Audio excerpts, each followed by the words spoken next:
Okay, I want you to see the phalanx of police we have along the row here.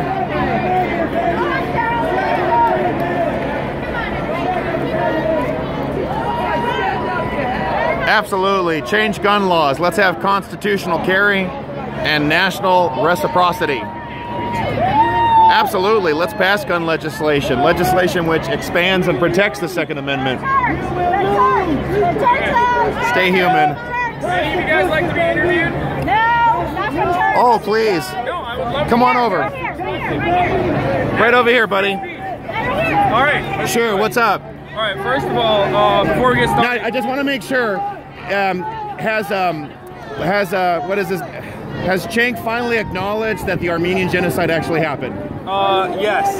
Anyway. Okay, he recognized it. You're here. I haven't heard him say that, so. Yeah, okay, but well, you recognize it happened, right? Okay. So you do realize the Young Turks. Do you want to talk about that, or do you want to actually talk about what you came out here to talk about? Well, that's one of them since you came up to me. But the other thing, which is the Second Amendment, it's essential that we know, that people understand in Los Angeles that there are Trump supporters not just in LA County, but throughout the state of California. 4.5 million voted for Trump, Democrats and independents, as well as Republicans.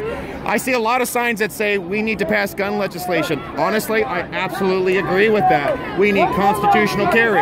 People shouldn't have to get a permit or seek out a permit and have to go through this lengthy process to exercise a fundamental Second Amendment right. We also need national reciprocity. A bill passed in the House, H.R. 38, and unfortunately the U.S. Senate is still sitting on it. We have people on both sides of the aisle that are still part of the swamp that think, you know, some people can have firearms, but the idea of the ordinary man being able to exercise his Second Amendment rights is somehow weird or antiquated or unethical. Are you familiar with any of the tenets of the March for Our Lives movement? Are you familiar with the fact that one of the 5 main positions that they have is that they don't want to take away your guns, but they actually want to make sure that it's difficult for certain people that shouldn't have guns to not have guns? What do you say to that? Okay, some of these are noteworthy. Some of these are noteworthy policies, perhaps, but the truth is, we've got people who have still gotten firearms who have passed every single background check.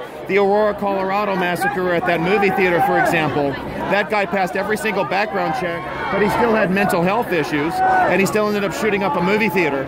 Ultimately, we need to ensure that law-abiding, sound and sane individuals are able to carry and exercise their Second Amendment right to protect communities. Consider what happened in Maryland, for example. A guy named Gaskill, Guy Gaskill, I believe his name was, good guy with a gun, neutralized an assailant at a Maryland high school.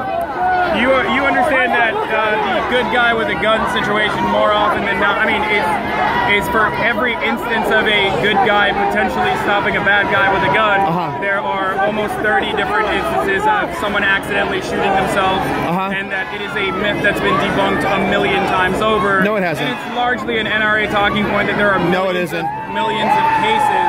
And I've seen Cenk, these are talking points that he has trotted out over and over again. Steven Crowder debunked every single one of them with evidence.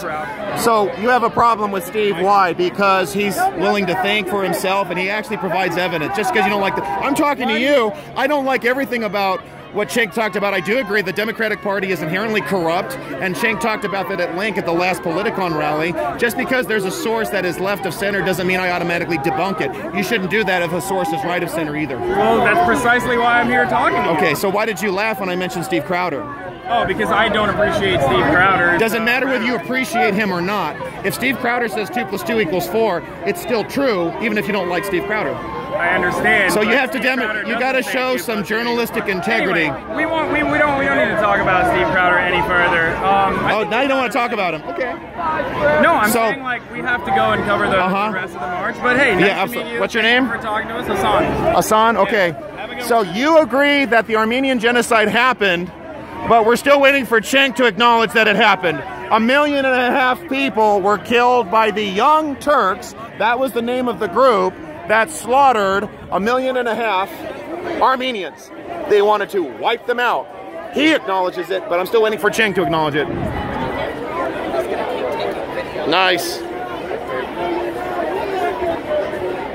Very good. All right, folks, I'm going to start a new video.